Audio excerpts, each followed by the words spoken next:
Our co-hosts are the deeper dive program is basically an extension of our Cabrillo Whale Watch Naturalist program, which is a partnership that started between the American Cetacean Society Los Angeles chapter. The deeper dive program is basically an extension of our Cabrillo Whale Watch Naturalist program, which is a partnership that started between the American Cetacean Society Los Angeles chapter and the Cabrillo Marine Aquarium over 50 years ago, training naturalists to go out on our local boats and talk about whales, of course. And our once a month, we go public and take our training out to everyone, basically. And we are doing a public webinar, our Deeper Dive series. And so I'm really happy to welcome our both organizations. Oops, we have Jim DePompey, the programs director from the Cabrillo Marine Aquarium. Good evening, everyone. Louisa Beck, our president of the Los Angeles chapter of the American Cetacean Society. Hi, everyone. We also have Matt Christopherson from the Cabrillo Marine Aquarium, and he'll be here helping us with tech support, answering questions. Good evening. Through the evening, you can pop questions into the Q&A or into chat. We'll be talking and chatting with Giles throughout and being able to ask her some questions. But first, let's hear what's going on at the Cabrillo Marine Aquarium. Jim? Well, thank you, Diane. We are open to the public once again, Wednesday through Sundays. We're focusing on wetlands this week. World Wetlands Day is next week, so we're starting our celebration a little bit early with our salt marsh open houses. We are also focusing on whales too, because we're right in the middle of the migration season for our gray whales as they're coming south. We are focusing on a little whale-apalooza happening next week as well. That's going to be mostly online, but we'll hopefully have some specimen tables inside the aquarium with our whale watch naturalists at them as well. You'll hear more about that later too. All right, Diane, back to you. Excellent. Well, we'll kick it over to Louisa. And hey, what's going on with our local chapter of the American Cetacean Society? Well, I am pleased to announce some exciting news. Starting tomorrow, we will be accepting applications for a spot on our board of directors. We are seeking out a secretary. And tomorrow, if you go to our website at acs-la.org, you will be able to navigate through the website to get to the applications and all the information necessary to make your decision and see if you want to join the board. Diane? And what's happening? One of your awesome programs is our gray whale census that happens along the peninsula. Do you, can you tell me a little bit about that program? Yes, so the census program is led by our census director, Elisa Schulman-Janiger, and we have volunteers that go to the lookout point at Point Vicente Interpretive Center in Ranchos Palos Verdes, and they help us conduct our behavioral project where we count the whales, the south migration first, and then the north migration back for the Pacific gray whale that makes their journey down to Baja and back up north. And those sightings are posted daily, I believe, right? Yes, you can see them at our website, and I believe you can go to the census page. We have a Facebook page where the daily counts are posted. Excellent, how fun. So find out what's going on down here in LA through the Facebook page and website. Excellent, thanks, Louisa. Thank you. And I think what we're going to do now is introduce and pull in Giles. I'm going to add you in here for just a second. Actually, I can go ahead and stop sharing this screen. And welcome, Giles. Thank you so much for joining us. Thank you so much. Go ahead and your mic is off. There we go. Thank you for having me. We're excited to hear from you, and look at what a great turnout. So we're just at about 100 people, and I know we had a few more that are going to be joining us a little bit late. It's a big subject. It's something a lot of people are familiar with, and but you have been working up in the Puget Sound area and in the Salish Sea area for a long time now, right? And you've looked at these animals from different facets. We're really excited to hear the variety of areas that you've worked with, you know, the different methods of researching and trying to protect and conserve these animals. And I'm really excited to hear more about it. Can you take a really quick moment as a means of introductions and talk about Wild Orca? Thank you. Yeah, so I'm pretty excited just to really be talking about Wild Orca more. Whoa, it's like I'm only seeing my face and I don't want that. Do you want to share a screen or? Okay, that's better. No, this is fine. I just didn't want to be like, just my face. That's what we want to see. So yeah, I've been working with a nonprofit called Wild Orca since 2017. I've known about them actually since 2014 when they first started. It was a group of two seaplane pilots from Kenmore Air that started the nonprofit in order to help raise funds to give to primary researchers that were trying to answer questions about the plight of these whales. And I joined Wild Orca in 2017, end of 2017. And to date, what we've been doing is what we call translational science. So taking the research, taking the best available, newest science and making it understandable, accessible to the general public. And then we always like to have what we call a call to action. A lot of different organizations are doing these calls to action, which is wonderful. So we take the science and then put that into the hands of the public and then give them a very clear direction on what they can do to plug in and become engaged and involved. So that's what we've been doing to date. And then as of really just honestly, the kind of real date, about December 17th, we have taken over the Whale Scat Project. Which we've renamed the Whale Health Assessment Program because we're not just going to be doing southern resident killer whale feces.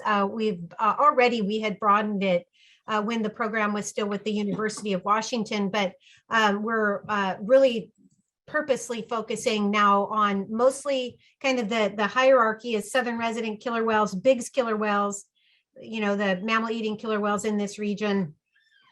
And then gray whales, ideally during right now when what we're calling the sounders are coming back into South Sound, and humpback whales and minke whales. Although I've seen minke whale poop from a drone, and it's pretty.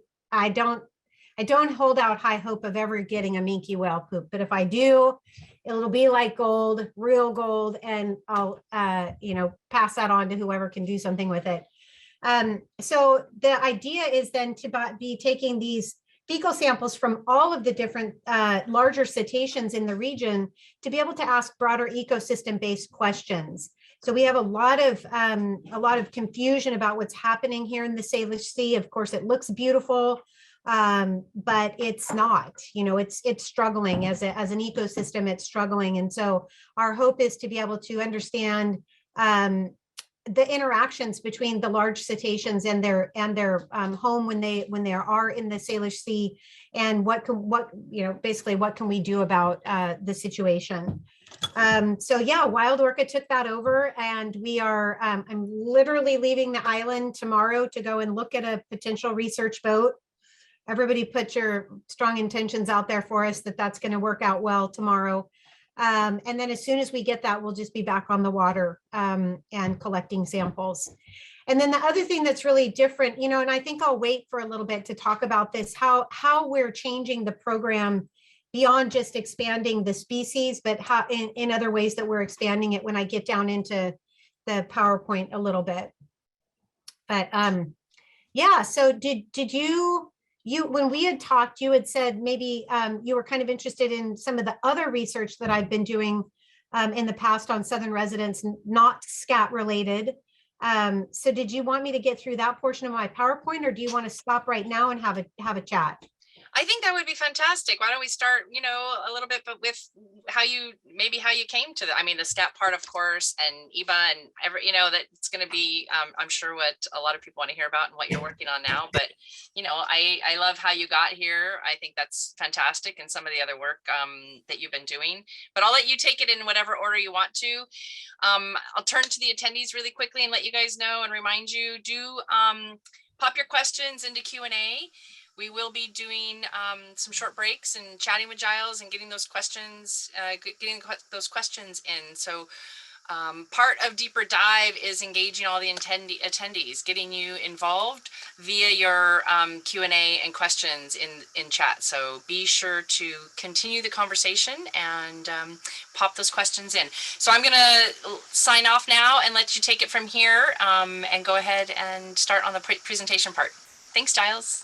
Okay, and I will say that I'm just scanning my little thumbnails here and my presentation is in wonky order.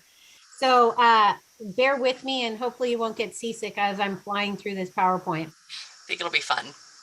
Okay. Can you see that? Yes, perfectly. Okay. This is Eva the whale dog. You can follow her on Instagram and Facebook. I'm really hoping to have a volunteer taking over this social media because I'm terrible at it. She's an amazing dog and has a great ability to connect people with the whales and with the plight of the whales and what they can do. And so I really need to get somebody to help me with social media because it is not my forte. Anyhow, again, the Southern Resident Killer Whale Health Assessment Project or Whale Health Assessment Project is what we're starting to really call it now because we are expanding beyond Southern residents. So seriously, this is supposed to be like slide number 5. But anyhow, real quickly, for those folks that are not as familiar, and I did see some friends online, thank you for joining. A lot of this will be, well, all of it will be a repeat to my friends that I've known for a long time. So I look forward to your engagement in the conversation a little bit later on. But for those of you who are not as familiar with the Southern Resident Killer Whales, they were listed in the US in 2006, and pardon me, 2005, November 18th, 2005. And they did get critical habitat in the inland waters designated really quickly in 2006. And that's that area you see up there in kind of the mustard color. And then it took that long until the middle of last year to get the critical habitat extended down actually to a little bit south of Monterey. Thankfully, that critical habitat has been designated, so it is protected for any sort of activities that would involve any sort of permitting that would be required from the federal government. It protects that habitat in a way that the whales need and the habitat needs along those areas. So it was a long time coming. That's the whole nother talk.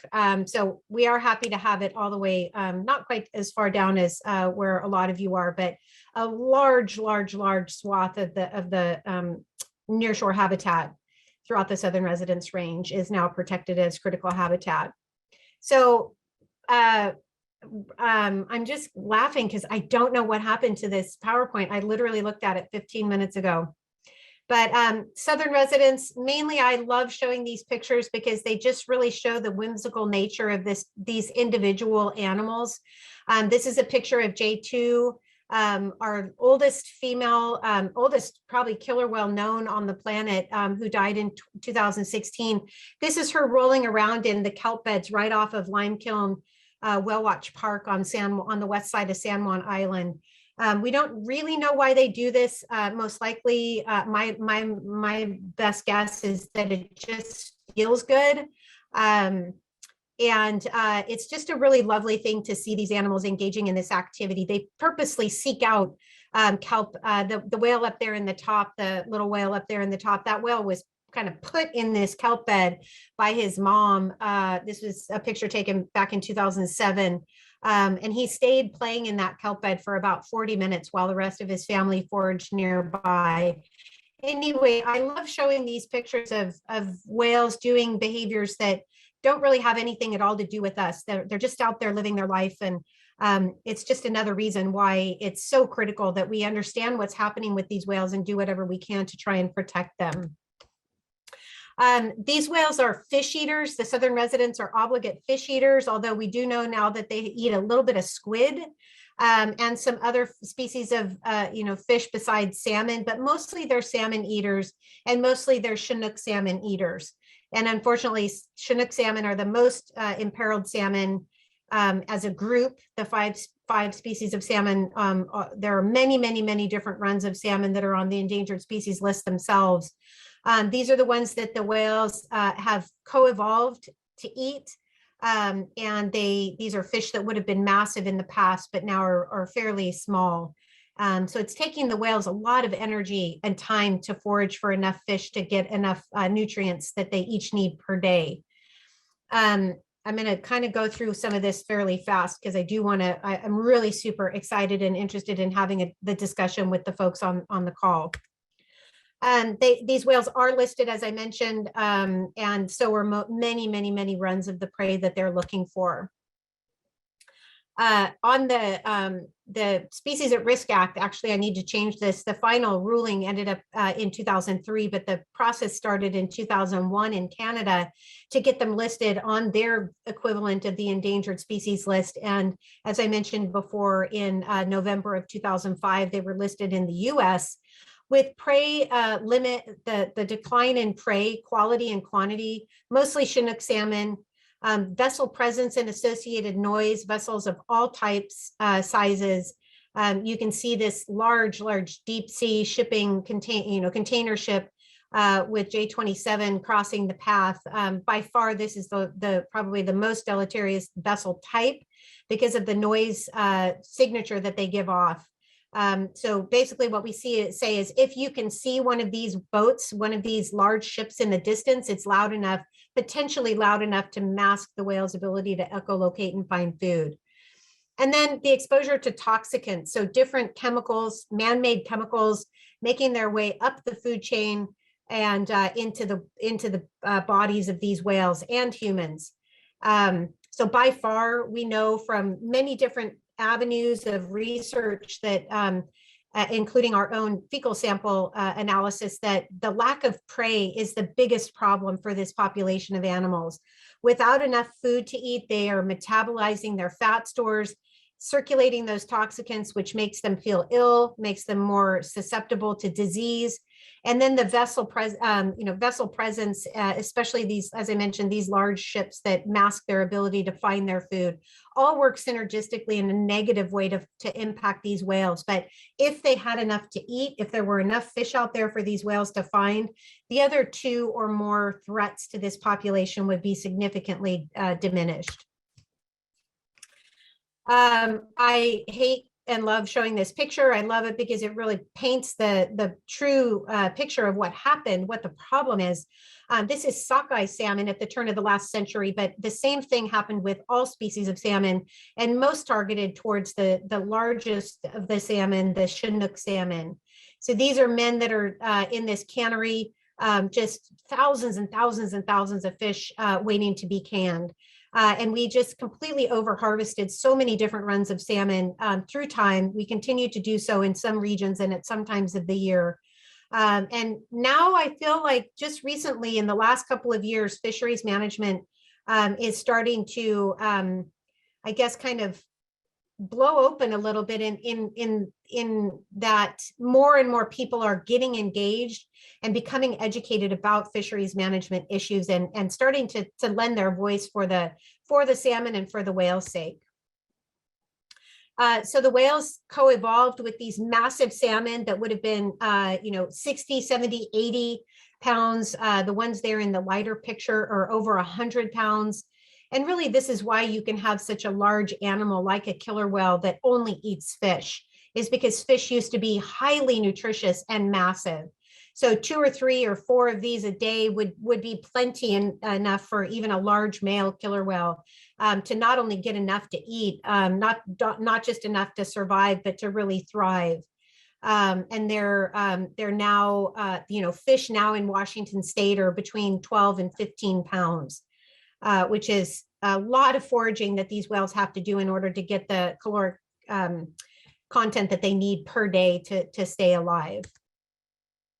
And fish are declining in size. And so in size, and not only in abundance, so how many individual fish there are, but each of those individual fish are smaller now than they used to be. Consequently, the whales are smaller than they used to be. So there's a paper, another paper in prep by colleagues, doctors Fernbach and Durbin, who are showing that the whales as at breeding age are smaller now than the animals that were born in previous decades at the same age. And that really, that is that's the result of the fact that these whales, their mothers were not getting enough to eat when these whales were being gestated and growing up.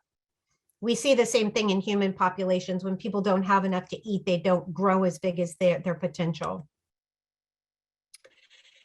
So real quickly, just this is showing the different runs of salmon that the whales would have encountered throughout time. So throughout their range, and it's color coded to show the different salmon runs and how they are faring as far as the endangered species list is concerned. So quite a number of salmon runs on the endangered species list as threatened or endangered. Again, really quickly, the whales' health and their well-being is very, very tightly connected to the amount of salmon that is available to them throughout their range. So when you have low numbers of salmon per year, we have high numbers of killer whale deaths. So the longer these purple bars, the more number of deaths that year. And so you can really see this pattern with low fish, high deaths, high fish, low deaths. And really, we could talk for an hour just about this slide alone and pick apart why different fish runs are doing different, better or worse, how these different runs impact the whales. There's a lot to unpack in this slide, but really it tells the story in a very, I think, compelling way. Maybe before you move on, there's a couple of questions that are coming on in related to salmon. Sure. And since that kind of was a slide that, as you mentioned, that is worthy of a lot of unpacking, maybe is that a good one to ask a couple of these questions? Yeah, it's perfect. So I'm just now the next bit will be about research. Oh, excellent. Okay, good timing. Mary's asking us about the Chinook salmon, and you mentioned the size decrease. Can you talk a little bit about why the Chinook are what's causing smaller fish size? Yeah. So this is one of those stories that is, there are so many different aspects to the reasons why we're seeing smaller fish. Number one is that, and it depends on kind of where you jump in the story, where you start. So I'll just start now, but I could also start 50 or 100 years ago, talking about what happened back then that led to or helped lead to the decline in size. So let's just jump in right now. What is causing the biggest problem at this point is fisheries management, and specifically how, when, and where fishing is occurring. So what kind of fishing, what kind of sets are being deployed, what kind of fishing gear is being deployed, how it's being deployed, meaning where in the water column it's being deployed, and at what time of year. And so to look more closely at that, when you have a system, which we have a lot of happening at this point, a system of fishing called mixed stock fishing, it's exactly what it sounds like. It's a mix of stocks, different age and class, kind of different ages and species, all being caught at the same time. And you really, as a fisheries person out there fishing, you don't really know what you're getting until you haul your net. And this is where a tremendous amount of bycatch happens, where the fisheries might be targeting a particular type of fish, a particular species of fish. And ideally, usually, we want the biggest fish as well. That they end up catching a tremendous amount of fish that are, say, small smolts that have not even had a chance to get up to the feeding grounds. So they're essentially wiping out the next generation of salmon accidentally or incidentally. So fisheries management has a lot to do with it. Also, hatcheries, where you've got hatchery salmon that are ill-timed for for wild salmon runs. And so you end up having situations where you have wild Chinook salmon breeding with hatchery salmon, which has been shown to impact the wild salmon size. Then you have things like dams where they're damming, rivers that are dammed make it harder for fish to exit and return. And so again, this is a topic that is it's multidimensional. And I really should make a very, very specific salmon related PowerPoint, like how are salmon related to the health or ill health of the southern residents. But this again is a talk that could go on for, I've just mentioned 3, and there's probably 4 more that we could easily talk about. So it's not just one thing. Very good, very good. Yeah, thank you. That is like you said, it's a really deep subject in a lot of ways, a lot of facets and a lot of layers to it. I think you kind of touched on this a little bit, but we do have a few other questions. Attendees, if you could pop the questions into the Q&A feature, it's a little bit easier for us, but I am going to grab those that came up in chat. Rose is asking, can farm salmon be introduced to the sea regularly? Or can a stop be placed on human fishing? And that goes a little bit along with an anonymous attendee who asked if what, if anything, is being done to increase the salmon stock that southern residents eat. I'm really confused by the first part of that first question. Can farm salmon be introduced back into the wild? You would never, ever, ever want to do that for any reason whatsoever.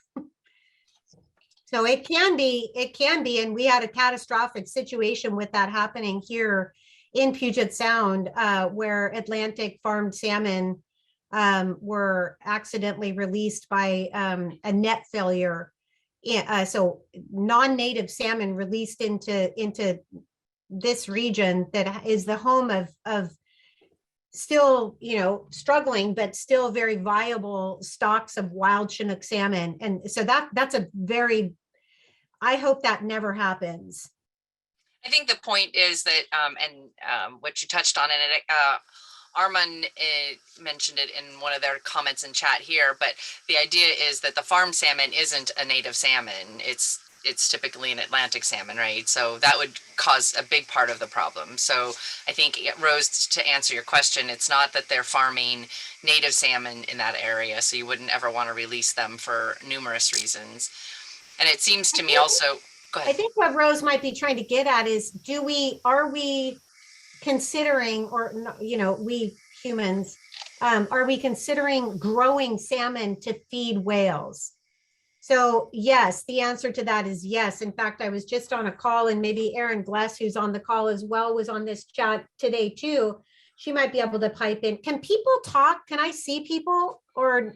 No, it's webinar, so they can only chat. We can't, unless you want me to invite them in as a panelist. So I could invite Erin in if you wanted to, and she could become. Well, I was just wanting to see everybody. I was just wanting to see everybody.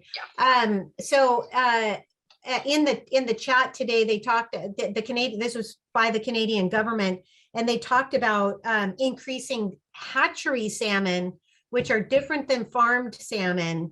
Hatchery salmon spend a portion of their time in a net pen, but then they are released, and these are native salmon that are released into the wild to grow up much like a wild salmon would, where they exit their natal area, go to wherever they're going to go. 9 times out of 10, or 99 times out of 100, these salmon are going to Alaska to get big and come back to spawn. Same thing with hatchery salmon. They do that as well. That there are both pros and cons to increasing hatchery salmon. And my pat answer to that is that not all hatcheries are created equally. We have to be very careful about the desire. We need to be careful about our end goal and not muddy the waters by making an activity that's actually going to be detrimental in the long run. More specifically, we can't just kind of willy-nilly put out hundreds and hundreds of thousands more hatchery fish without having pretty catastrophic impacts on wild Chinook salmon.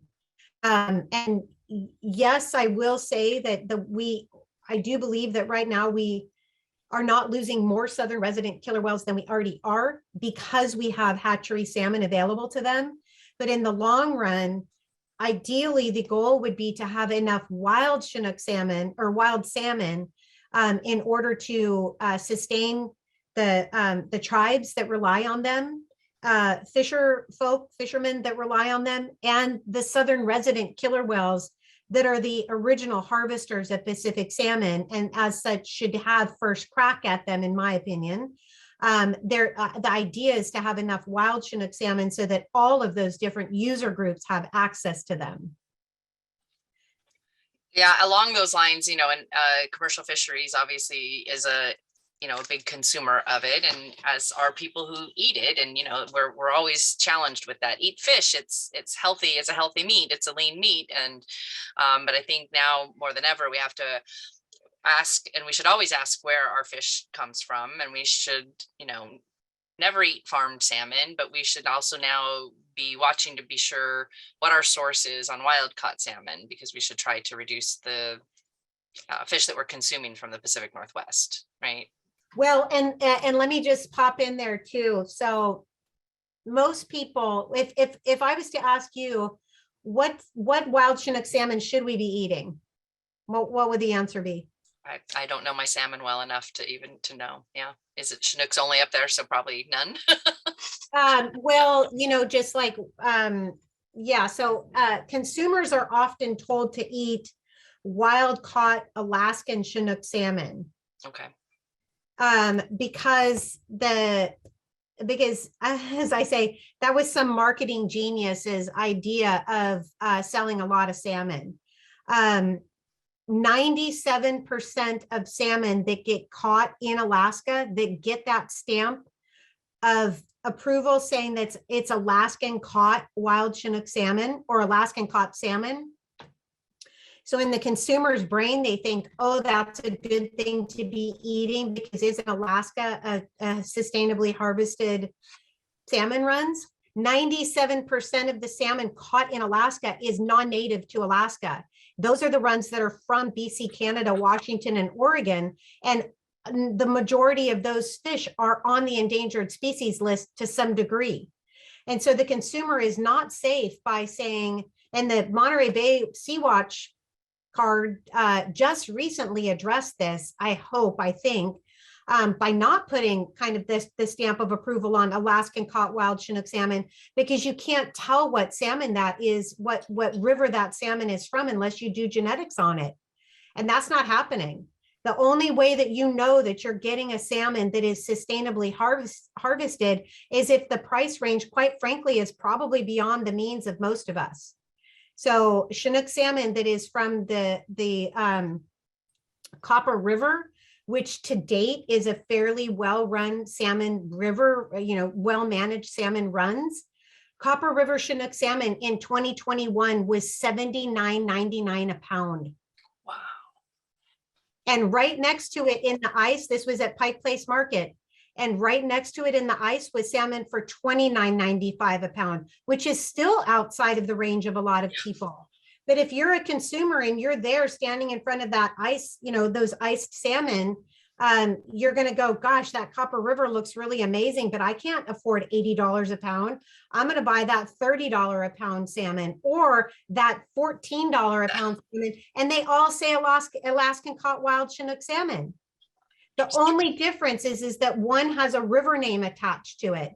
And the reason that they do that is because of the type of fishery. So this goes back to the previous question. If a salmon, if we know the river that it's coming from, it's because it's being harvested in a way that we understand and have better controls over the amount of fish that get taken out of that river. It's called a terminal fishery or an in-river fishery. Okay. And we need to be moving more towards that type of fishery. Fish traps are another very, very ancient way of fishing that are now, right now in the state of Washington, where a bill is in, making its way through the legislation to approve, to take out wording in the Washington legislature that currently bans the use of fish traps.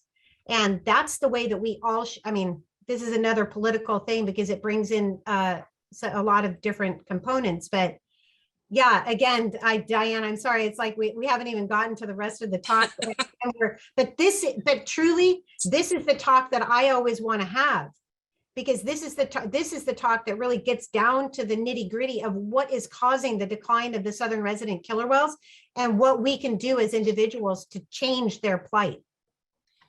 Oh, and I think that's the important thing, and probably what everybody wants to hear. And we will get to how you're determining that and how you're studying it. But and we can come back to some of this because there are a lot more questions about salmon and the fishery. And if that's something you're also excited to talk about, or not excited in a good way, but, you know, important, that it's important to talk about, we can keep, you know, stick with it for a few minutes.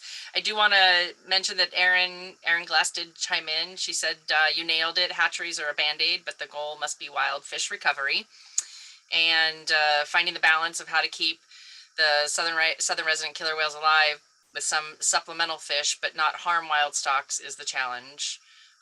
Rose also did mention, to clarify, that she was talking about the hatchery salmon versus the farm salmon. So that was definitely in the right area here. Let me see here. We have a couple of other comments that came in chat. Todd Schuster says, hi, Giles. Todd from Gato Verde in Bellingham. Why are the wild Chinooks so much smaller? I think we kind of covered that a little bit already. Thank you very much. Those are really good questions. Loss of genetic diversity, lack of forage fish and krill, or something else. So I think all of the above. Yeah. And Armand Caroline says, farm salmon up here has been Atlantic salmon, not good for the wild salmon or the ecosystem. Washington state is in the process of banning all Atlantic salmon farming. Many are trying to get fisheries to give orca place at the salmon table as well as fellow stakeholders. So I think those were good things you kind of covered a bit. And Todd Schuster says, Washington state trying to improve upland habitat by removing dams and daylighting streams that have been covered by urban development. And they lost a lawsuit and are now required to do so. So I think we covered some of that, but anything else you want to add? We lost Giles. No, there she is. I'll get Giles back in here. There we go. But I think we're still sharing screen. Sometimes, I don't know, we got two people spotlighted. I don't know if we both show. Some of you guys might be seeing us both, but we want to make sure we get Giles there. It's much more important. So those were some of the comments that came in chat. We do now have the Q&A kind of filling up here. So let's see. And a lot of this is salmon related, and it is the important topic. Let's bump over really quick. This was a good one. I don't want to overlook here. Mary asked, when you were talking about J2, how old was J2? Genetics. So when the biopsy was finally gotten on her, I actually was on the boat when they were able to get her bloodborne biopsy. She was a cagey old broad. I loved her. It was just a crazy day, and she made them work for it. When they did the analysis of that blubber sample, it showed her to be in her 80s. That was the guess, in her 80s. And at the time, she was kind of more broadly thought of to be kind of maybe in her late 90s, early 100s. So what I say is somewhere, and that was a couple of years before she died when that liver biopsy was taken. I'm saying she was in her kind of somewhere between 90 and 105. To me, that's close enough. That's really old. It's really old for any mammal. And it's really old for a killer whale that has lived through, if you think about her being potentially born 1911, somewhere between 1911 and 1920, imagine the change that she witnessed and that she went through during her lifetime. It's astonishing that an animal that she lived as long as she did and was as spunky and as big of a presence in this community, in her family community as she was. Yeah, it's amazing. We have a killer whale model hanging in the courtyard at the Cabrillo Aquarium, and when we got an opportunity to repaint it, we did modeled it in the best likeness we could after J2. So I love that. There a little bit, yeah, and as best as we could. Oh, I love given that. we already had the model, when we had the painting done, we modeled it after her as best we could. That's so great. So back to some salmon stuff, and so anonymous attendee here asks, is there any talk of undamming the rivers to increase the stock, which might be just a whole nother invite me again for a talk on dams. Right. The short answer is yes. There's a lot of discussion, and in some situations we're gaining momentum. Klamath River dams are going to come down. The Nooksack River Dam came down. Of course, the Elwha dams came down. There are just a growing number of people that are getting involved and on board and pushing for the Snake River dams to be removed. So yes, the short answer is yes, there is a lot of discussion. How fast it's going to happen is the big concern. Whether or not we can make these things happen in order to quickly impact the whale's ability to recover is the big question. With the Snake River initiative, that's a federal initiative now, right? So people can call their representative. Is that even if you don't live in Washington, can it make an impact if they? Well, yes, I always encourage people to call their representatives, because it will be on and off discussed at the federal level, but there's no initiative in place at this point. Okay. There was a hope of it being introduced at the federal level with Republican Senator Simpson, which was amazing, from Idaho, but that didn't go anywhere, unfortunately. Currently, we Washingtonians are waiting for our Governor Inslee and Senator Patty Murray to come out with their version of the Simpson plan, which is slated to be, I think, mid-July. And we're hoping that any Washingtonians should be contacting their representatives and asking for that process to be escalated as quickly as possible. There is literally no time like the present to get something on the books so that more people can weigh in on this. Right now, it's a lot of, I think, backroom discussions happening. Simpson's plan and the work that went into developing that plan moved the dial quite a bit, I think. And so the short answer is these whales are most known for being, spending a time in Washington state, but these are not Washington's whales. We know that from the fact that these whales go at least down to Monterey. We know they go down to Monterey, not J-Pod so far. We haven't documented J-Pod down there, but K's and L's are documented that far south. So these are Oregon's whales and Washington's whales as well. So even though there's nothing specifically maybe on the books in those states, contacting your representative and letting them know that you care about this population of endangered whales, and therefore you care about what it's going to take to recover them, is vitally important to the recovery of this population of whales. They need friends and advocates far, far and wide, not just in Washington state. Heather adds that for the Snake River dams, people can contact the Army Corps, the Biden administration, and Northwest politicians asking the Corps to breach the dam. So that's. You can. Yeah, I strongly encourage people to do all of those things. Yeah.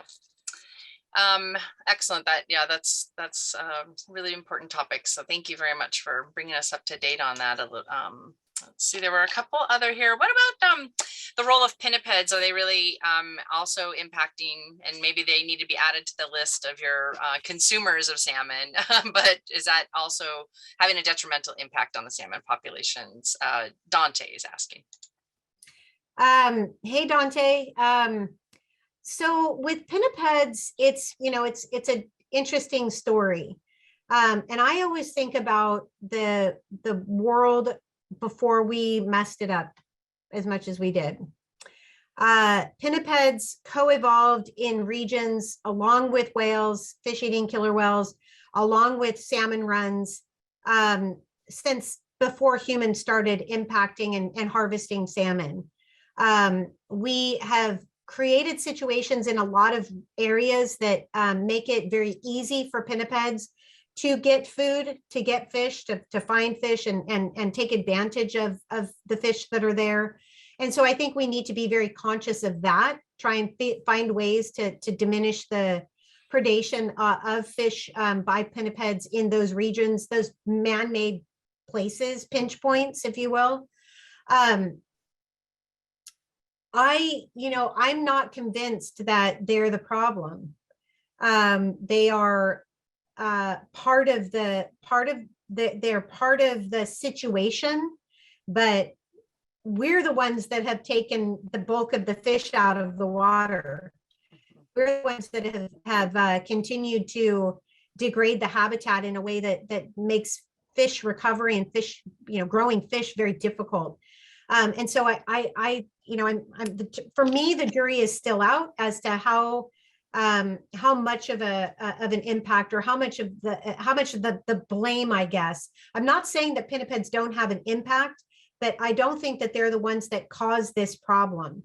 And so again, we might be at getting to carrying capacity for pinnipeds in the Salish Sea.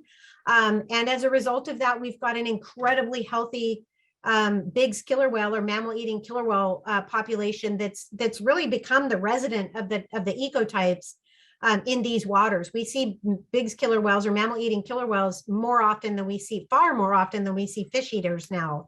And so they are responding to that increase in pinnipeds. And so there's going to be kind of, I guess, waxing and waning of pinniped populations. But I hesitate to point the finger at them, because they are certainly not the ones that have caused the problem. I'm going to jump back to J2 for just a quick second. 2 quick questions, and then we'll let you talk about some of the awesome research that you're doing. And so Steve Smith asked, when J2 died, it seemed to me that the resident killer whales changed their routines and started spending much more time at the Swiftsure bank, etc. Do you think these events could be related in any way? Are the pods couldn't depart from the old routines until she was gone? I am not one of the people that believes that's the problem, or what it's not a problem. It's just the thing that's happening now. I don't believe that that's what's caused the massive shift in habitat, in the use of this habitat. And the reason I say that is because number one, they were already shifting use of their summer core critical habitat long before J2 died.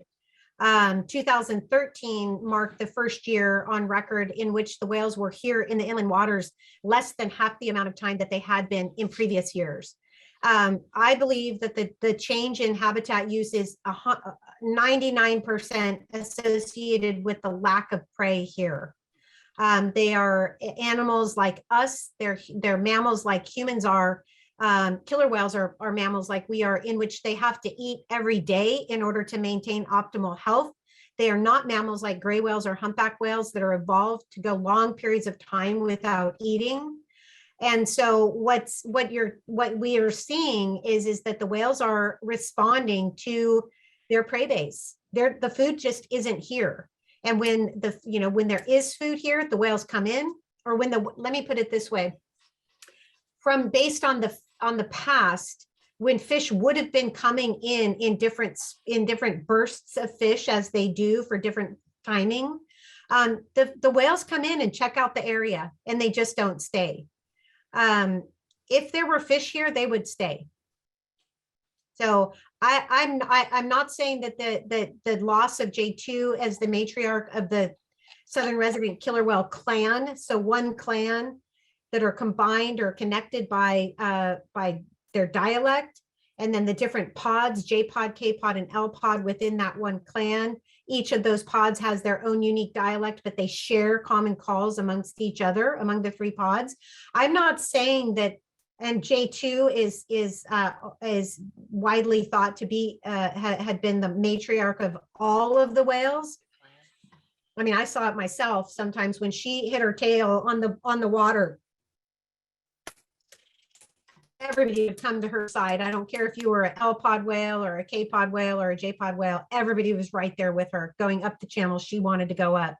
So I'm not saying that there hasn't been some shifting in the behavior of these whales, but I do not believe that the loss of them in their summer core critical habitat is a result of her death. Let's go ahead and turn it over back to you and hear about some of the research that you've been doing in this area and continue learning more.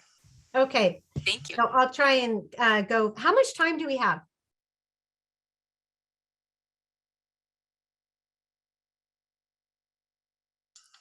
You still have some time, but we're scheduled to end at 8:30. Okay. So with regard to the work that I personally have done to date, including the work that I started in 2005 on through currently, the area that I have mostly studied is shown there in the current study area map, that kind of larger oval. Our goal, because of the conversation that we just had, in which we now know that the southern residents are not coming into their summer core critical habitat as much as they used to, we will be expanding our program out to include Swiftsure Bank.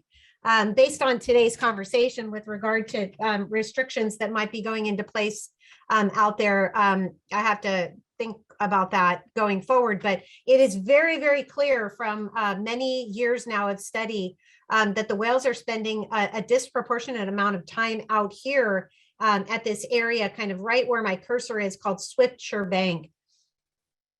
And it is a bank. It's a significantly more shallow area compared to the rest of the area around it. And salmon utilize that area as a staging ground at different tides. So when the tide is ebbing or flooding, the salmon will use that area to rest before moving on to their next location. And consequently, it is an area in which fish-eating killer whales, including some offshore killer whales that have been documented eating fish out there, and other species congregate in that area because it kind of, that shallower area concentrates the prey base. So we are hoping to expand out to that region. I started my research, I actually started I met the whales when I was 18, which was more than 3 decades ago. Crazy. But I started my work in 2005 on the Soundwatch Boater Education Program, which is a program out of the Whale Museum. And then in 2006, I piloted a piece of equipment that I helped put together that allowed me to move through the water, following a focal animal or a group of whales, and documenting what was happening, what their behavior was like, where they were doing, what they were doing. So some of you may have heard of a theodolite. The piece of equipment that I helped develop is essentially a mobile theodolite that allows me to take offset data points of whales, so a latitude, longitude, locked in at a specific time. And then my research partner would take all of the vessel data that was associated with that whale. And we took this data, I took continuous data on the whale. So every time the whale would surface, I would record its nearest neighbor, what activity state it was engaged in, how close they were together. So their cohesion, their overall, what their configuration was like. So were they flank, peck to peck, or were they head to tail, or just kind of randomly distributed throughout the habitat? A huge amount of information I took on the whale every time the whale came up, using this kind of joint 3 pieces of equipment. And then my research partner would take information on all the whales, private boats, whale watch boats, deep sea boats, kayaks, Every single boat that we could capture with our piece of equipment within 1,000 meters and record its location relative to my focal whale, how fast the vessel was traveling, what size of a boat it was, and other attribute data. And with these data, we were able to actually show some pretty interesting things. And my data is very similar to Soundwatch data and other monitoring vessels that report on different types of vessels. So say private boats versus commercial boats. And by far, the number of boats that were in my data set were private vessels. So more often than not, we were dealing with large numbers of private vessels that were sometimes stationary, but sometimes motoring quickly within close proximity of these whales. And a lot of our findings ended up really showing that the whales were impacted with vessels when they were in close proximity and operating at speeds that were above set. We actually didn't quantify it. It was more of a span of speeds that we grouped into slow, medium, and fast. But anyway, we were able to show that it was probably good, because at the time when I was first collecting these data, the requirement was only 100 meters away. The boats had to stay 100 yards away from the nearest whale. And so we did have some pretty interesting findings. And then this was my first slide. This is one of the ones being completely out of order. There's 73, possibly 72 known killer whales in the community. One of the ways in which my equipment was used after I finished taking my data for my master's, and then which turned into a PhD as well, I utilized my equipment this study is now over, but in the deployment of suction cup tags. And suction cup tags are a really interesting way to study whales, because what they do is that little tag, which is about the size of a deck of cards, that tag will tell us the dive depth of the whale, the speed and the pitch at which it's traveling. It can record temperature, a number of different things, but most importantly, what it's collecting is the acoustics around the whale. So what is the sound signature around that whale that's tagged? And here are just a couple of pictures. So again, this study is now over, but Diane had asked me to kind of give an overview of what my experience was studying these whales. So this was one of them. This is one of my very favorite pictures this is J27 and his little brother, J39. So J27 is Blackberry and his little brother Mako. And Mako, that little one looking at us, he's hovered there for several minutes just underneath the water. We were just stationary, and he hovered there just staring at us. It was the wildest experience to have him just hang out there. I could look at that picture forever. Anyway, this is what it looks like when the suction cup is just getting ready to go on. And then if I can manage this, I have a video here to show you. Is this working? Nope. Ooh. Can you guys see my screen? And see Eba right now. You still see Eba? I'm seeing Eba right now, yeah, on like the list of slides. Oh. Is it on a different, maybe it's when you share, did you share to, if you share a whole screen, or did you share your PowerPoint? Can you see that? I can see that you started screen sharing. Now we can see the video again, but it's not playing yet. Now. Okay.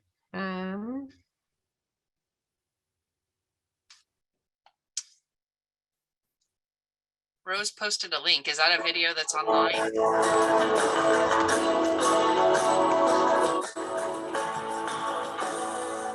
Can you see this? No, there's nothing sharing. The team of researchers is on the dock at Friday Harbor Labs, getting ready for a day on the water. Dang it. Technology. share screen. Oh, whoops. Let's see. Okay. Are you seeing that? Seeing the screen again. Yes, that's good. Let me try this real quick. Rose, I think Rose might have posted the video link. I think she found your video link, Orca Tagging Adventure. Yeah. So let me try to share it. How's that? Yeah. Yeah. So let's see if all goes well. Can you see that? Yep. Okay, let's try it.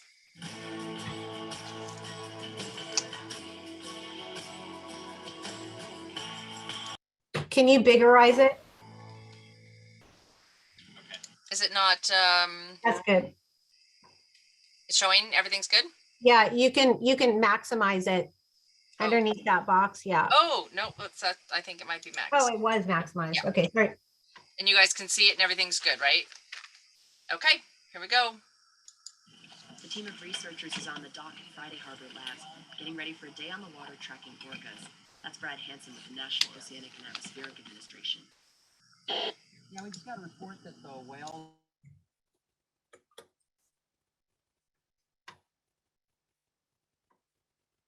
Is the video gone? Hey, Diane, when you muted, the sound muted. Oh, no, whoops. Okay, sorry. Don't know very You much can pop about back what a goes sec. on when they're under Sam channel? Yeah, we just got. the National Oceanic and Atmospheric Administration. Yeah, we just got a report that the whales were in Bellingham Channel. All right, right. We arrive on scene and everyone's on the lookout for the J, K, and L pods of orcas. There are only about 87 of these endangered mammals left, and scientists don't know very much about what goes on when they're underwater.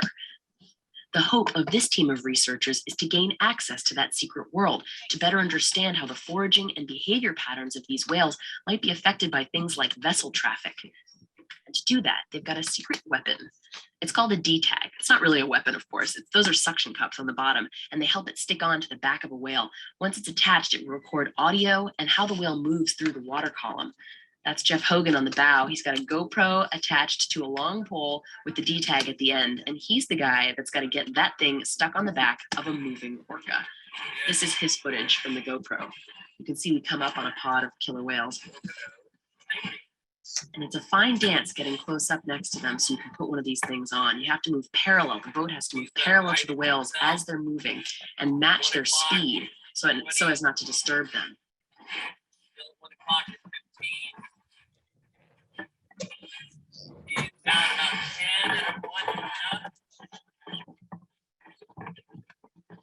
Boom. That's L84. He's a 20-year-old male killer whale in his prime. Doesn't even flinch. Here it is again in slow motion.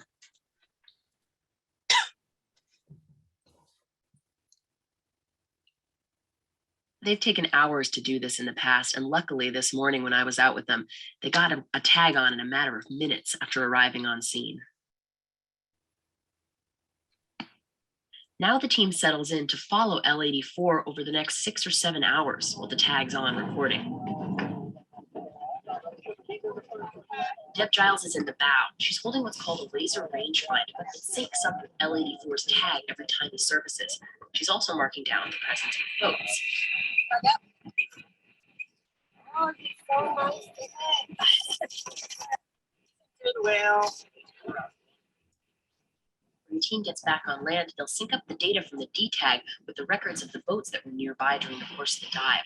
The goal is to see what kind of patterns emerge. Do the boats affect the whale's feeding or socializing behaviors? And how might more boats affect their ability to hunt and recover? Scientists still have a lot to learn about the secret underwater lives of orcas, but the hope is that the D-tag will help them gain access.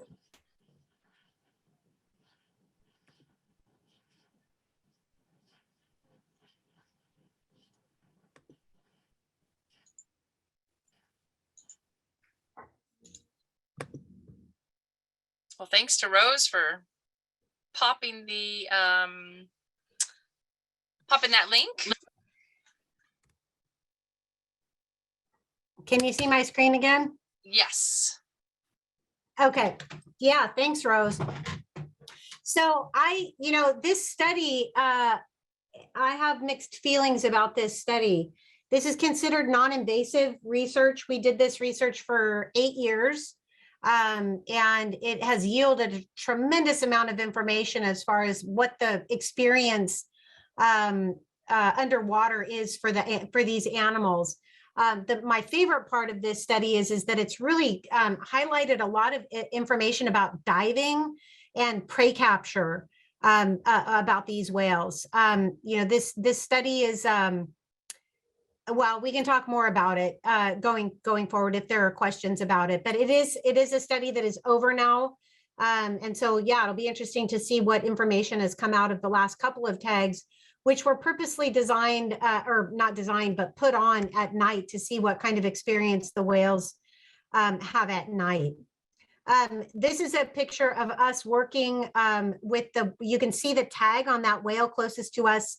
Normally this boat, after this tag was deployed, this boat usually would be, the average was 459 meters away from the whales, because with that equipment, I don't have to get anywhere near them. We had to go in really quickly here to get a picture because the tag had moved, and you have to know how that tag tail, the antenna, is oriented. So we would have to go in a couple times and get some quick photographs and then back off again. But really the most work that I'm most proud of, and I'll quickly go through this so that we can have some more dialogue at the end. The work that I'm most proud of, and the work that I'm now, as I mentioned at the beginning, taking over for the Center for, the Wild Orca, is this work that I started with Sam Wasser. I started working for him in 2009, and that's utilizing scent detection dogs on the front of a boat to sniff out whale feces. Here's a picture of the Conservation Canine's dogs. 2 of those dogs were trained on this project. Eba is my dog, my companion animal, and she is she's been our scat dog for 3 years now, and she'll be our scat dog for a 4th year starting this year, as soon as we get a boat. Super amazing to get to work with dogs. I love dogs. I love dogs more than most people. And so I'm really glad to get to spend time and time on the water with these dogs, doing the amazing work that they're doing. And I said it recently in a documentary that I'm super proud of. It's like using a superpower from a dog by using their noses to help us find these scat samples in a watery, moving environment. Just some pictures of our boat. This is the boat that we've operated since 2008. It's a Grady White, 21-foot Grady White, and I'll miss this boat a lot. I've spent over 3,800 hours on this boat and collected close to 800 scout samples, I think, from the bow of this boat. So I think I'm going to skip this because I can always talk more about this in Q&A, how we train the dogs. I think I'd really like to get to the question and answer about the different research projects. That's what it looks like. If I had to add up all of the questions about this study ever asked, what does it look like, is by far the question that I get asked the most. And quite honestly, it's hard to say. You can't just say one answer.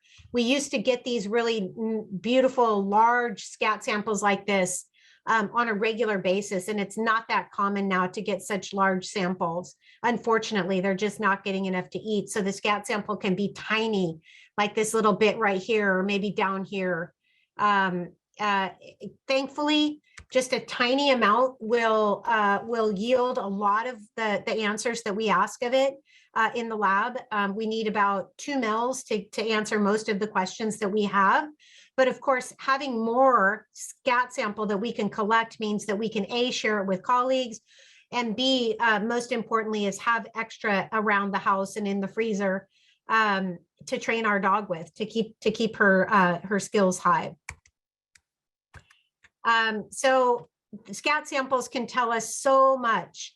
What we're going to be focusing on moving forward is really the hormone work. So the nutrition hormones, the stress hormones, definitely pregnancy hormones. We're very interested in male sex hormones to see whether or not we can tell whether or not our males are sterile. Just a tremendous amount of information can be asked of just one scat sample. So our findings to date, yeah, so our most recent paper showed that 69% of the females that are getting pregnant are not bringing their calves to full term. So they're miscarrying the calf before it can be born alive, or maybe the calf is born alive and dies right away. Basically, it dies before it can be photographed and documented. So that's a huge number of animals to be lost that are not being recruited into the population. Also, as we mentioned before, when they're not getting enough to eat, they're metabolizing their fat stores, circulating those toxicants, making them more susceptible to disease and death.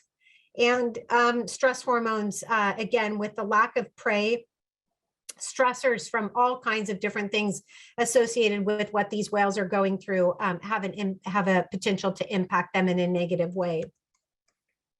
I love this picture. This is a picture, interestingly, this is a picture of J27 and J39 again. These are the whales that were looking at us from underwater in that previous photo. That's funny. I didn't mean to do that, but that's who these whales are. And I love this photo because it really shows how tightly bonded these animals are. These are brothers. This is not mother and offspring. These are brothers a couple of years after their mom died. And it just shows this deep connection that they have with one another, and is a really good reminder of the fact that when we lose individual members of this population, we're losing really important fibers in the overall fabric of this group of animals. And it really, I love this picture, and I hope it moves you in the same way that it moves me. Are just some of our amazing volunteers. Caroline Armand is on the call, I know. I think Heather Nicholson might be on the call as well. Thank you both, and so many others, for volunteering your time. Cindy Hansen, I think, is on the boat. Still need to get Aaron out there. I think Kelly Balcom, I saw his name earlier. He was one of the original vessel captains on this project back in 2007 and 8, I think. So thanks for your help in pioneering this work. I just am really proud to be a part of this project and excited to be moving it forward. So happy to answer any questions about my past work or the work moving forward. Oh, cannot go away without thanking our supporters. The Center for Conservation Biology will always be a part of this project. It's Sam Wasser's legacy. He has done just tremendous work on endangered species around the world. And so thank you, Sam, and UW for supporting this project for so long. And the Rose Foundation funding that came from the debacle that, the net pen on Cypress Island that broke, Cook Aquaculture settled a lawsuit out of court, and the money that we're operating to do this research right now is coming from that travesty, that environmental horror that happened in 2017. And the Paul G. Allen Family Foundation are current funders as well, and then some of the other previous funders down below.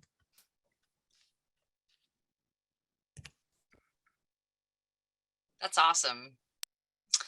We have a lot of really good questions, as you can imagine. So pop your camera back on when you're ready, and we will. Peter Fulkins asked, how far from the scent source have the dogs been able to identify the scat? And he mentioned that he has 2 scent detecting canines being trained to alert on stress cortisol and decomposition of entangled whales. Really? Oh my goodness, I totally want to talk to you. And I was like, is that Peter? Let's connect. I would like to talk with you about that. And I'm sorry, I got so excited by who was asking the question and what you're doing that I forgot the question. How far from the scent source have the dogs been able to identify the scat? Okay, yeah, our longest range was at least a mile. And probably farther, actually. And that was a crazy day with Tucker, our previous dog. And that was in 2009. And it was like the biggest leap of faith to trust him, to follow him, because it just didn't make sense we didn't think at the time that it made sense where he was indicating that we should go. And Catherine Ayers was the grad student at the time and the handler at the time. And we just shrugged our shoulders and said, let's just do it. Let's follow him. And it was probably a good, it was great conditions, calm water. It was probably a good 25 or more minutes. And it was over a mile as the GPS recorded our distance. Wow, that's amazing. Natalie asked, and go ahead. I was just going to say, we typically, we don't even start sampling until the whales are at minimum 200 and optimally 400 meters beyond where we are. We wait for the whales to pass. We set up perpendicular, so 90-degree angle to the wind from where that scat sample theoretically could have been left, like in the pathway, so downwind and optimally to the side of where that sample might have been. And then we start doing our transects behind the whale after they've gone. And then, sometimes they do turn around and come back and get a little close to us, in which case we'll try and break off and stay away. We usually have somebody just asked me this the other day, in fact, my permit manager, we usually have on average about 10 close approaches per year, which puts us within 50 meters. For us, close approach is considered 50 meters. Most of our sampling is done at 400 meters and beyond. That is a kind of a direct tie to Natalie's question. When you find the scat, how can you, or if you can, how do you tell which whale it's from? Unless we're with, so a couple ways now that I'm thinking about it. Obviously, if we're behind one whale and we haven't had other whales that whale is following in the path of, then we can make a pretty good guess as to who it is. Another way is we've worked with colleagues from the Center for Whale Research in recent years, Dr. Michael Weiss, who has flown a drone from our boat and has been able to tell us a couple times. Mostly we operate, this last year, he helped us get our second only ever big killer whale scat sample. So a drone could tell us, and we will be utilizing that technology going forward as well. And then, but really the main way that we know who pooped out the sample is by genetic analysis after the fact. Got it. All right, that makes a lot of sense. One question, an anonymous attendee asks if there are any of the southern resident killer whales currently pregnant. Well, we think L90 is pregnant again. That poor, beautiful whale has been pregnant so many times. That's one I just learned about today. I haven't talked to John and Holly to know whether or not they've been out there over J-Pod recently. But at the end of last year, we were told that three J-Pod whales were pregnant, and 2 of them were heavily pregnant. I suspect that at least one of them has lost their calf, and I hope that the other 2 have not yet. Speaking of John and Holly, Carrie's asking if there's any coordination with the drone work being done. She specifically mentioned the snot bot, but I think we could probably expand it to broader drone work being done for the total health of the individuals. Yeah, so we all coordinate. The short answer is we all coordinate daily, because we're trying to minimize the impact of research vessels on the southern resident killer whales. So for example, John and Holly, who fly a drone, coordinate with Michael Weiss, who also flies a drone, and they don't operate the drone in the same area over the same whales at all. We always coordinate our morning. We have a kind of a ongoing text message amongst each other. So that's us and John and Holly, Dave from the Center for Whale Research, Brad and them if they happen to be up from NOAA, to coordinate our efforts and figuring out where we're going to go, who's going to go where. The drone pilots have been incredibly awesome for us. They both of those groups readily and I think happily share with us the information that if they're over a group of whales and we're anywhere near them, they'll radio quickly and say, you know, we've got a pooping whale here. And sometimes we can get over there because sometimes we're monitoring behind a different group of whales. And so we try and coordinate all the time to make sure that we're minimizing the potential impact to the whales. Which is pretty amazing given the really relatively small area, even though it is a large area, it's a relatively small area and few whales. So it's great that you guys are collaborating to that extent. Have all of the, Dante's asking if all of the southern resident killer whales have been genetically identified. Some of the youngest ones, no. I mean, we know who their mom is, but we don't know who their dad is yet. Christine wants to know a little bit more about the suction cup tag work. And is it only used on whales or could it also be used on dolphins? Oh, I think they do suction cup tag dolphins as well. It'd be a lot harder job to get one of those suckers on those faster moving animals. But yeah, they do. They suction cup in other parts of the world, not in the Salish Sea. Porpoises have been suction cupped. Certainly other dolphin species. Mm-hmm. Those tags don't work really well with animals that are bumpy because it really is a suction. It's literally a suction cup that they buy at the car store and then attach it to the tag. And so unfortunately, if you're going to tag one of the larger bumpier animals and the deeper diving animals, they use a different tag, which is pretty invasive. And so thankfully, yeah. So the other way that people tag animals, and it's not allowed right now and hopefully never again on southern resident killer whales, is the barbed tags or the so-called satellite tags. And those are literally a barb, like a 3-inch barb that gets shot into the dorsal, the dorsal fin of a killer whale. And that I will not deny that the information that came from the whales that were tagged, I'm not going to deny that was an incredibly important information, and it was certainly used to in the designation of the critical habitat.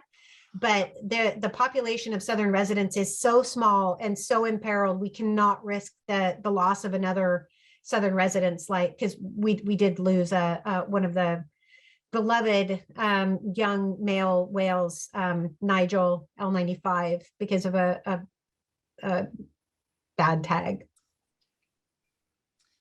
Of course I couldn't help, but when she said, would you ever use them on dolphins? I thought, well, killer whales are dolphins, but that's, yeah. But sorry, I was teasing you there, Carol. Let's see, there's a couple other, of course, there's a bunch of great questions. How do you remove the tag and how do you retrieve the tag? And earlier, there was a question in the chat about how you collect the data and if you need to retrieve the tag. Mm-hmm. Yes, definitely need to retrieve the tag. And the way that the way that they come off is, again, it's suction cups. So they're not permanent by any stretch. And they either come off because the whales they breach or they rub up on each other. That tag in that video, K20 knocked that tag off because he was trying to get frisky with the tagged whale was trying to get frisky with K20, and she was not into it and knocked it off of him with her tail. So they can come off like that. But if they don't come off kind of naturally, they are programmed to come off. And so there is a crimped wire that you can, the Dawn Noren is the one that is in charge of that study, and she can program it in at the beginning of the day. And it's a timed release. So basically that a little capsule bursts, a little wire gets corroded with the salt water, and that starts a timer that theoretically is supposed to release at a specific time. One of the kind of, after a long day on the water, we used to bet each other who was going to buy the pitcher of beer, and we would we would do the Price is Right. Who can get closest to the time that the tag is gonna pop off without going over. Because it's not an exact science, because it essentially releases a little bit of the tag, and then ideally, as soon as a little bit of it, just like any other suction, as soon as a little bit of the suction is broken and water gets in there or air gets in there, then it kind of causes the rest of the tag to pop off. But there's four suction cups on it, so you might have one pop off, and usually that's enough to just pull it off, but it can be a couple of minutes to an hour beyond when you think it's going to come off.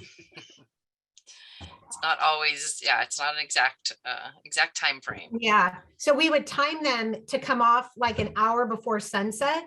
But if these ones and I actually was not on the boat for the last 4 years or so for the study. But the idea for the last 4 years was to place them at a time in which the whales would hopefully wear them throughout the night, to see what the whales are doing at night.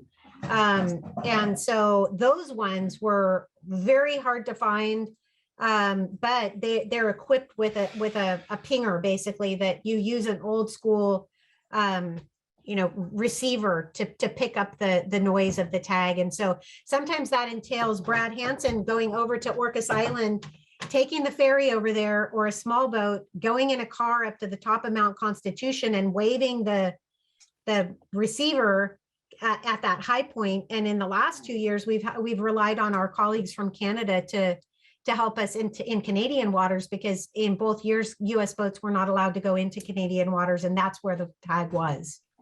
And because without recovering that physical tag, all that data is gone. So like, I think what I had posted in the comments is the tag is really expensive piece of equipment, but boy, once it's been on there, it's literally priceless. Yeah. Yes. Rose has another really good question here. What's the tipping point for the whales? Kind of a scary subject to talk about, but how many whales would be a number that's just too small? Like, are we approaching population? Yeah, I don't think we can answer that question, because it has very much more to do with the age and sex class of whales that are in the population. When the whales stopped being stolen out of their family pods and put in captivity, there were 71 individuals. And with the kind of the census, the number of females and males and ages, and those whales were able to recover, with a little bit of a dip here and there. Those whales were able to recover from that even lower population. I think the scarier thing for us right now is the potential loss, continuing potential loss of breeding age males and females. And I hesitate to, I just don't want to go there. Yep. I don't know. Nobody knows. Nobody can tell you.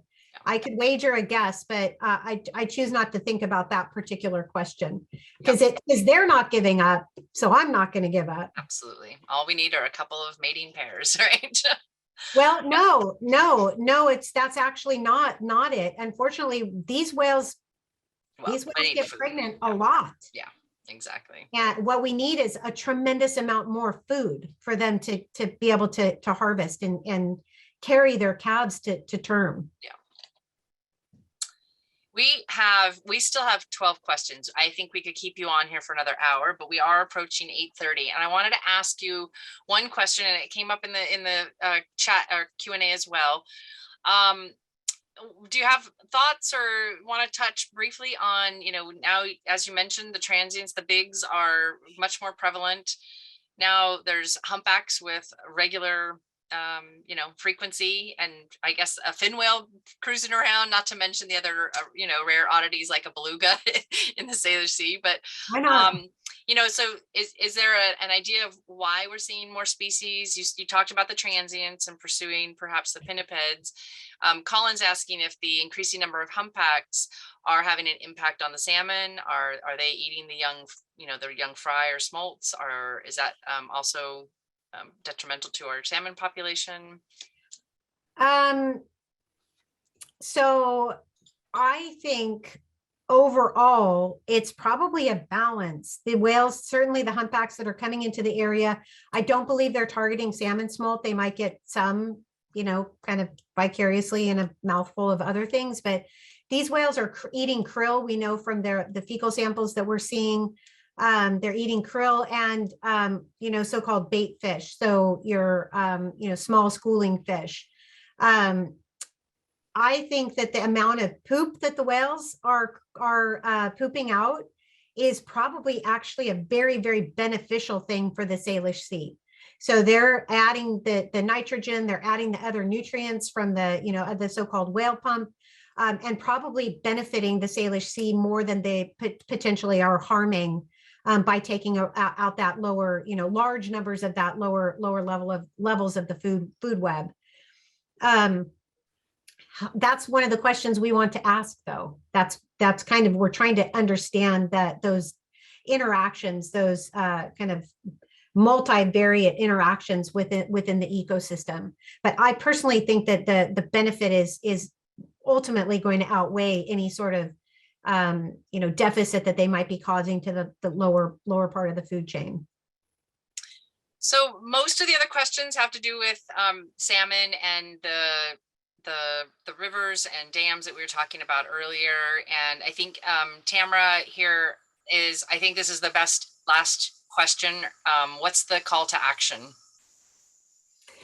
Well, we kind of touched on it a little bit earlier by getting educated and then putting that education into action by contacting your elected officials.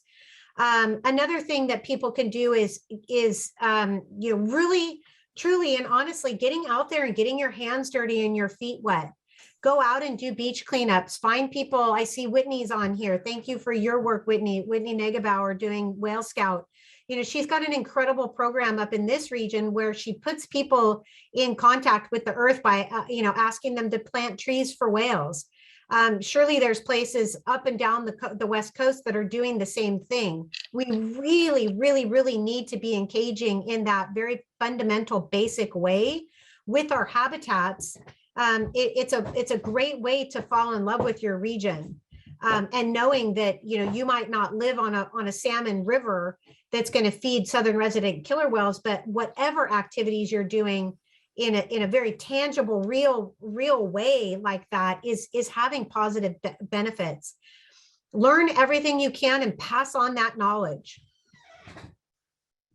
Well, a lot of the people that were on today were from the Pacific Northwest, and I know a lot of them are the naturalists or others that are engaging public, and a big chunk of the people that were on tonight are also from our Cabrillo Whale Watch Naturalist program, so they'll be able to share this messaging out on our local boats, and hopefully all of the other attendees are here are probably passionate enough and talk about it in their normal day-to-day life, like so many of us do. Whether people want to listen to our whale nerdery or not, they get to hear it. So thank you so much. Sorry for everybody. There's just so many great questions, but I think we really touched on a lot of this as I skimmed through it. It's stuff that you have touched on, I think, in many ways. If we had 2 more hours, I think we could probably just start to scratch the surface of some of this. But otherwise, I think, you're getting tons of amazing compliments in the chat, and I think we'll start to wrap it up. We will be posting the recording in the Cabrillo Marine Aquarium, and the ACSLA will also have access to it. So we'll post it and share it, and we'll send a link to everybody who was on tonight. So thank you so much, Giles. Thank you so much for being here with us tonight. It's nice to see your face. It's been a long time. It has been a long time. Yes, it has. It's really great to see you tonight. And thank you for doing this for us. Oh my gosh, for sure. And I would love to get Peter's contact information and follow up with him about what he's doing. He said the same thing. I'll send you guys an email and connect you. Oh, cool. That's awesome. Yes. Thank you, everybody. Absolutely. Thank you. Thank you so much. Lots of kudos rolling in. Thanks so much, everybody, for coming tonight. Lots of really great comments. Thanks. That was great. Yeah.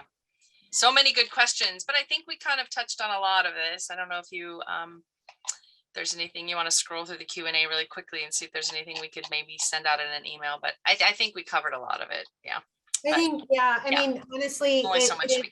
exactly. I mean, it really could be another 4 or 5 hours of conversation. And Yep. my hope going forward, and we had actually gotten a little grant right in like January or February of 2020 to do what we were calling like our, well, anyway, I have great plans, great ideas about wanting to do like a traveling roadshow along the West Coast to talk about the southern resident killer whales, introduce people to EBA, talk about the work that we do, have a chance to meet people that are doing amazing work, like so many people on this talk, and really start making in a more concrete manner this connection, and really pushing the notion that these whales are Washington's and Oregon's and California's whales. I mean, they're nobody's whales, but they're certainly not just Washington's whales. Yeah. So.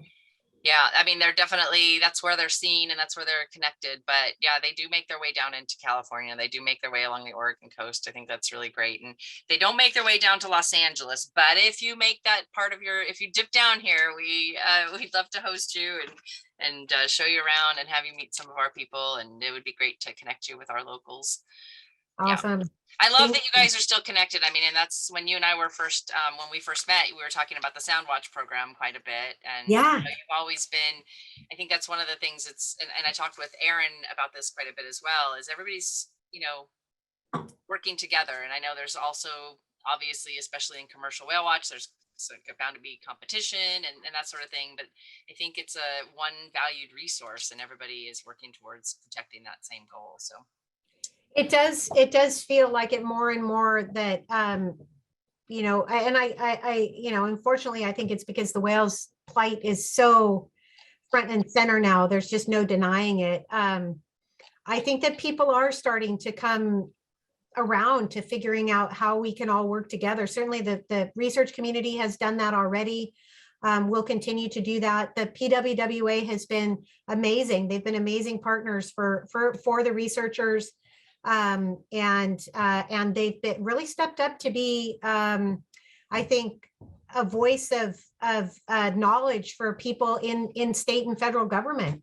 They really do come at this issue from a slightly different angle, and collectively the knowledge can't be denied. And I'm glad to see that at least at our state level, it seems like they're starting to pay attention to that. So.